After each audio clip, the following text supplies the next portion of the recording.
Can a film be too dangerous for the mainstream yet too brilliant to ignore? These 15 X-rated and adults-only movies did not just chase controversy, they broke rules, challenged censors, and exposed desires Hollywood was too afraid to touch. Some became scandals, some became cult legends, and one even conquered the Oscars. But behind every forbidden rating is a bigger question. Were these films really too shocking, or were they simply too honest for mainstream audiences to watch back then? Number 15. Showgirls, 1995. Hollywood thought it was selling scandal, but accidentally created one of cinema's strangest cult monuments. Showgirls arrived like a neon explosion, wrapped in ambition, excess, and danger, promising to take audiences behind the glittering curtain of Las Vegas entertainment. At first, critics tore it apart, calling it vulgar, overacted, and impossible to take seriously. But time did something fascinating to this film. What once looked like a disaster slowly became a midnight movie obsession, watched again and again by audiences who saw something sharper beneath the surface. Elizabeth Berkley's Nomi Malone is not presented as a soft, easy heroine. She is hungry, reckless, wounded, and desperate to survive in a city that eats dreams for breakfast. Paul Verhoeven turns Las Vegas into a jungle of mirrors, ambition, fake smiles, and power games. The movie may look outrageous, but that is exactly its point. It exposes show business as a brutal performance where everyone is selling something, and innocence is the first thing stripped away. Number 14. Pink Flamingos, 1972. Some films push boundaries. This one kicked the door off its hinges and laughed while doing it. Pink Flamingos is not polished, polite, or remotely interested in mainstream approval, and that is exactly why it became legendary. John Waters built the film like an underground dare, a filthy carnival of bad taste designed to offend anyone expecting traditional cinema. At the center is Divine, a screen presence so fearless and outrageous that every scene feels like a challenge thrown directly at the audience. The story, built around the battle to be known as the most shocking person alive, sounds ridiculous on paper, but beneath the chaos is a sharp attack on respectability, celebrity, and America's obsession with moral superiority. What makes it amazing is not just the controversy, but the confidence. Waters knew exactly what he was doing. The cheap look, the wild performances, the confrontational humor, all of it became part of its identity. Mainstream films begged to be accepted. Pink Flamingos became immortal by refusing completely. Number 13. Tie Me Up, Tie Me Down, 1989. This is the kind of film that turns discomfort into a strange, dangerous fairy tale. Pedro Almodovar was never interested in making polite cinema, and Tie Me Up, Tie Me Down proves why his films feel so alive, unpredictable, and impossible to categorize. On the surface, it sounds like a thriller about obsession. A troubled young man, played by Antonio Banderas, becomes fixated on a former actress and tries to force a fantasy of love into reality. But Almodovar twists the material into something more complicated than a simple shock piece. The colors are bright, the emotions are feverish, and every character seems trapped between desire, loneliness, and the need to be chosen. What made the film controversial was not just its adult rating, but the way it refused to give viewers easy moral comfort. It asks whether romance, control, fantasy, and emotional damage can ever exist in the same frame without destroying each other. Banderas gives the role a dangerous innocence, making the character unsettling but strangely vulnerable. Victoria Abril brings sharp intelligence and wounded strength, refusing to become a simple victim. Mainstream films usually soften this kind of story into clear heroes and villains. This one does something riskier. It leaves the audience questioning why they feel disturbed, fascinated, and strangely moved all at once. Number 12. I Am Curious Yellow, 1967. Before cinema became obsessed with being edgy, this film turned controversy into a political weapon. I Am Curious Yellow was not shocking simply because it challenged censorship. It was shocking because it mixed private desire with public rebellion, asking audiences to think about society, class, power, protest, and freedom in the same breath. Vilgot Schumann created something that felt less like a traditional movie and more like a living document, part drama, part interview, part social experiment. Lena Nyman's character moves through Sweden searching for truth about politics, equality, relationships, and her own identity, and the film follows her with raw curiosity rather than polished glamour. That documentary-like style made it feel dangerously real. It did not behave like mainstream cinema, where every scene is neatly shaped for comfort. Instead, it questioned everything: government, tradition, morality, and even the audience watching. The controversy around the film helped make it famous, but its lasting power comes from the way it captures a generation refusing to stay quiet. It is messy, restless, intellectual, and bold in ways that still feel modern. Many films use adult content as decoration. This one used provocation as a doorway into bigger questions. That is why it belongs here, not as a scandal, but as a film that treated cinema like a public argument no one could ignore. Number 11. Beyond the Valley of the Dolls, 1970. This movie does not walk into Hollywood. It crashes through the front gate wearing glitter and carrying a chainsaw of satire. Beyond the Valley of the Dolls is wild, ridiculous, stylish, and completely aware of its own madness. Directed by Russ Meyer and written with film critic Roger Ebert, it began as something connected to a familiar Hollywood melodrama, then transformed into a full-blown attack on fame, excess, ambition, and the fantasy factory itself. The story follows an all-girl rock band chasing success in Los Angeles, only to be pulled into a world of parties, manipulation, ego, and moral collapse. But the genius is in the tone. The film is not trying to look realistic. It is deliberately oversized, with dialogue that lands like tabloid headlines and scenes that feel like pop art exploding across the screen. What mainstream cinema often hides behind elegance, this film throws under neon light. It shows Hollywood as a circus where innocence becomes currency, and every dream comes with a hidden price. Critics did not know what to do with it at first, but cult audiences understood the joke. It is not just exploitation. It is exploitation mocking exploitation. Beneath the camp, there is a sharp intelligence at work, slicing through celebrity culture before celebrity culture fully understood itself. It is trashy, yes, but brilliantly, aggressively, unforgettable trashy. Number 10. The Dreamers, 2003. Some films feel less like stories and more like locked rooms, where youth, politics, and obsession slowly run out of air. The Dreamers begins with cinema worship and ends somewhere much more dangerous. Bernardo Bertolucci sets the film in Paris during a moment of cultural unrest, but the real revolution happens inside an apartment, where three young people retreat from the outside world and create their own private universe.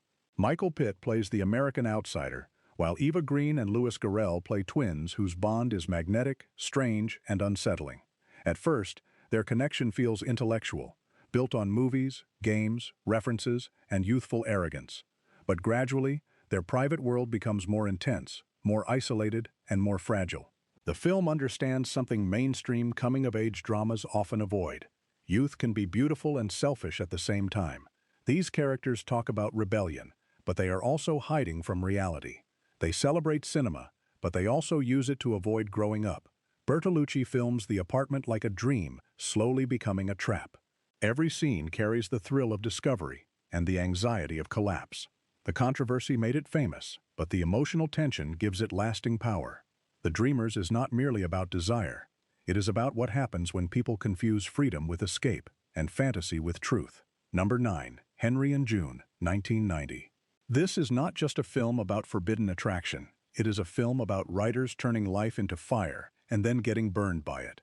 Henry and June earned a historic place in cinema because it became the first film released with the NC-17 rating, but its importance goes beyond a ratings label. Directed by Philip Kaufman, the film explores the charged connection between Anais Nin, Henry Miller, and June Miller, creating a world where literature, desire, jealousy, and artistic hunger all feed each other. The film does not rush like a cheap scandal. It moves with atmosphere, candlelight, smoky rooms, and conversations that feel like seductions even before anyone touches. Maria de Medeiros brings curiosity and intelligence to Anais, showing a woman awakening not just emotionally but creatively. Fred Ward's Henry is earthy and unpredictable, while Uma Thurman's June becomes the mystery everyone tries to understand but no one fully owns. What makes the film stronger than mainstream romance is its refusal to simplify passion into happiness. Here, attraction creates art, but it also creates confusion. People inspire each other, use each other, and misunderstand each other, sometimes in the same moment. The adult rating may have drawn attention, But the film's real power is psychological. It asks whether great art comes from freedom, obsession, or the dangerous place where both become impossible to separate. Number 8. Sweet Sweetback's Badass Song, 1971. This film did not ask permission from Hollywood. It built its own road and ran straight down it. Melvin Van Peebles' Sweet Sweetback's Badass Song is one of the most important independent films ever made because it turned limitation into rebellion. Made outside the traditional studio system, it follows Sweetback, a streetwise performer who becomes a fugitive after standing up against racist police power. But the story is only part of its impact. The film's real force comes from its attitude. Raw, urgent, angry, experimental, and proudly outside mainstream respectability. Van Peebles wrote, directed, produced, edited, scored, and starred in the film, shaping it like a personal manifesto. The camera feels restless.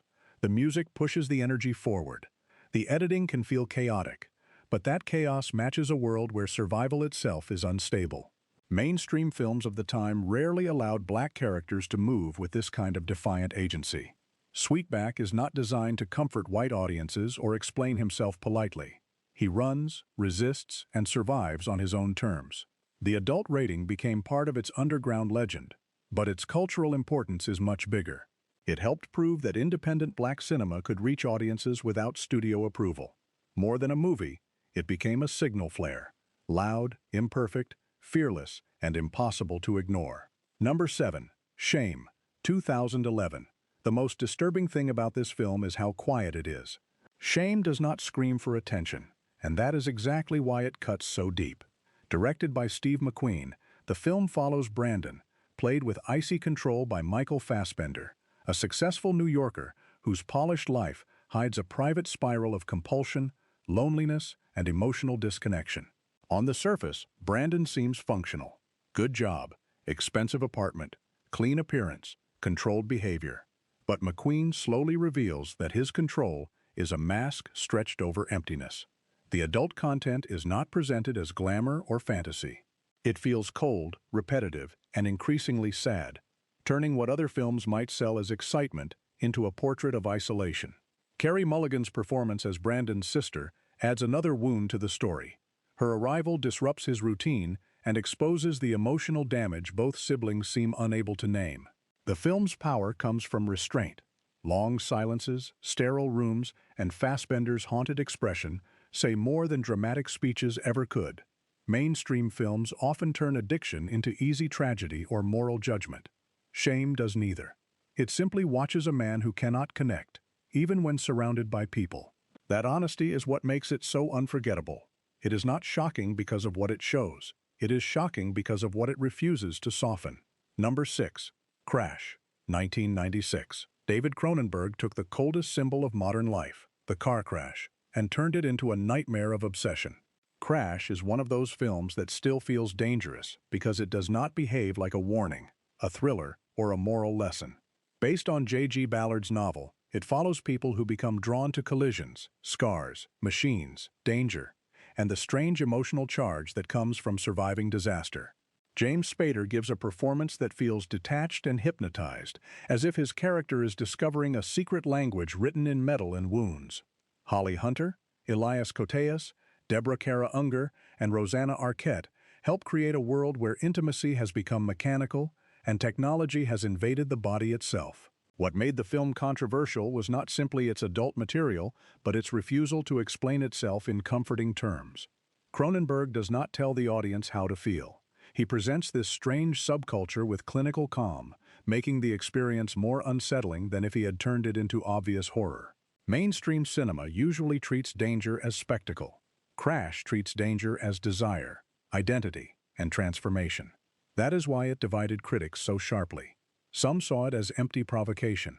Others saw a brilliant portrait of people trying to feel alive in a world made of steel, speed, and emotional numbness.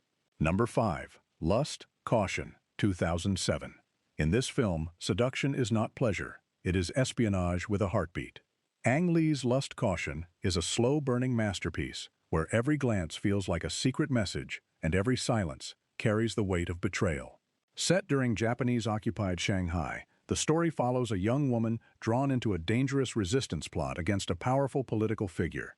Tang Wei plays Wang Chia-chi with extraordinary control, showing a character who begins as an actress in a political scheme and slowly becomes trapped inside the role she is performing. Tony Leung Chiu-wai brings quiet menace and vulnerability to Mr. Yi, making him both target and temptation.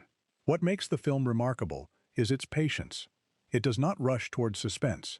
It builds tension through rooms, rituals, clothing, pauses, and conversations where nobody says exactly what they mean. The adult rating came because of the film's intimate scenes, but reducing lust caution to controversy misses the point completely. Those moments are tied directly to power, fear, performance, and emotional surrender. Mainstream spy thrillers often depend on explosions and chase scenes. This one depends on a woman sitting across a table, hiding a revolution behind her eyes. By the end, the most devastating act is not a battle or a gunshot. It is a choice, made in a whisper. Number 4.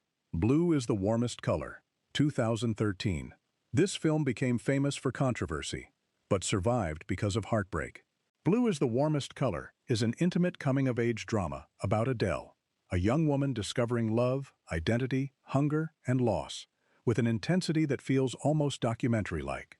Adele Exarchopoulos gives one of the most emotionally exposed performances of modern cinema. Her face carries the whole film: curiosity, confusion, joy, embarrassment, longing, devastation. When she meets Emma, played by Léa Seydoux, the story opens into something bright and consuming. Their relationship is not treated like a fantasy. It is shown as messy, physical, intellectual, tender, selfish, and painfully human. The film's adult rating and behind-the-scenes controversy drew enormous attention, but the reason viewers remember it is the emotional truth underneath. Director Abdelatif Kechiche lingers on meals, conversations, classrooms, parties, and small gestures until life itself feels almost too close. Mainstream romance often rushes through love as a series of beautiful highlights. This film stays for the awkward pauses, the unequal desires, the growing distance, and the quiet humiliation of wanting someone more than they want you. It is long, intense, and sometimes uncomfortable, but that is part of its force. Blue is the Warmest Color understands that first love does not simply end. It leaves fingerprints on the person you become. Number 3. In the Realm of the Senses, 1976. Few films have ever blurred the line between art and danger so completely. Nagisa Oshima's In the Realm of the Senses is one of the most controversial works in world cinema, but its reputation as a scandal can distract from its deeper power. Inspired by a real case, the film follows an intense relationship that gradually shuts out the entire world. At first, it appears to be about desire, but as the story tightens, it becomes about control, obsession, possession, and the terrifying need to disappear into another person. Oshima does not frame the relationship like a conventional romance or thriller. He creates a closed atmosphere where rooms feel like prisons, and every private moment pushes the characters further away from ordinary life. Eiko Matsuda and Tatsuya Fuji give performances that are fearless, not because they shock, but because they commit fully to a psychological collapse. The film was banned, censored, debated, and analyzed across countries, becoming almost mythical in reputation. Yet what makes it important is not simply what it showed, but what it asked cinema to confront. How far can realism go before it becomes unbearable? Can obsession be filmed honestly without becoming exploitation? Mainstream films often turn desire into beauty or danger into entertainment. This film turns both into a locked door, and once the audience enters, there is no easy way out. Number 2.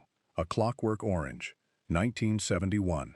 Stanley Kubrick did not make a film about violence. He made a film about a society that thinks it can cure the human soul by force. A Clockwork Orange remains one of cinema's most disturbing masterpieces because it is stylish, funny, horrifying, and intellectually cruel all at once. Malcolm McDowell's Alex DeLarge is charming in the most dangerous way. A young man whose love of music, language, and chaos makes him unforgettable even when his actions are monstrous. Kubrick builds a near-future world that feels both absurd and familiar. Ugly apartments, brutal streets, cold institutions, and adults who are just as morally broken as the youth they claim to fear. The controversy around the film came from its violent content, but the deeper discomfort comes from its central question. If a government removes a person's ability to choose evil, Has it created goodness, or just a machine? The film's visual style is impossible to forget. Wide-angle rooms, strange costumes, classical music, and compositions that make cruelty look almost theatrical. That is what makes it so unsettling. It seduces the eye while challenging the conscience. Mainstream films usually punish villains and restore order. Kubrick refuses that comfort. He shows a world where criminals, doctors, politicians, and victims all exist inside the same corrupted system. That is why the film still feels dangerous, brilliant, and alive. Number 1. Midnight Cowboy, 1969. The most amazing X-rated film ever made was not a cheap scandal. It was a broken-hearted American classic. Midnight Cowboy stands at number 1 because it did something almost impossible. It carried an adults-only label into the center of mainstream prestige and still won over history. John Schlesinger's film follows Joe Buck, a naive Texan played by Jon Voight, who arrives in New York believing charm and confidence will turn him into a success. Instead, the city strips away his illusions piece by piece. Then he meets Ratso Rizzo, played by Dustin Hoffman, a sickly street hustler with big dreams, fast schemes, and one of the most unforgettable walks in movie history. Their friendship becomes the emotional spine of the film, not glamorous, not sentimental, but deeply human. New York is filmed as cold, dirty, lonely, and alive with disappointment. Yet inside that harshness, the film finds tenderness. The rating made it notorious, but the performances made it immortal. Voight brings innocence slowly collapsing into awareness, while Hoffman turns Ratso into a tragic survivor who jokes because hope is almost gone. Mainstream cinema often sells success stories. Midnight Cowboy tells the story of two people who fail at almost everything except caring about each other. That is why it remains unmatched. Beneath the controversy is compassion, and beneath the adult label is one of the saddest, most beautiful friendships ever put on screen. So, were these films truly too dangerous, or simply too honest for their time? From cult chaos to Oscar-winning heartbreak, each one proved that cinema does not need permission to be powerful.